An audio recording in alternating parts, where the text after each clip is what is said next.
দেখেন হাদিস কতটুকু বিভ্রান্তিকর হইতে পারে। নবী সাল্লাল্লাহু সাল্লাম কি কখনো এরকম ভাবে উত্তর দিতে পারে, এত অস্পষ্ট ভাষা বা মেসেজ দিতে পারে? একটা হাদিসে আসছে, হাদিসটা হচ্ছে 358 নম্বর সহিহ বুখারীর। এখানে আবু হুরায়রা থেকে বর্ণনা করা হয়েছে হাদিসটা। এক ব্যক্তি আল্লাহ রাসূল সাল্লাল্লাহু সাল্লামের কাছে এক কাপড়ে সালাত আদায় করার মাসআলা জিজ্ঞেস করছে, অন্য কিছু না, কিন্তু মাসআলা জিজ্ঞেস করছে।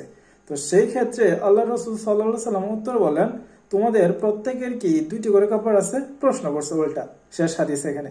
মানে এখানে কি মাসালা দিল নবী সাল্লাহ সাল্লাম? আপনার কি মনে হয় নবী সাল্লাহ সাল্লামের মাসালা হইতে পারে? এখানে কি আগে আছে, কি মাথা আছে? নবী সাল্লাহ সাল্লামের কাছে ওনার জানতে চাইছে এক কাপড়ে সালাদ আদায় করার মাসালা।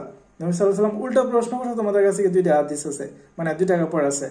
এখানে হাদিসে আর কোনো আগেও নাই পিছু নাই, কিচ্ছু নাই, হাদিস এখানে শেষ হয়ে গেছে। এটা কি হাদিস?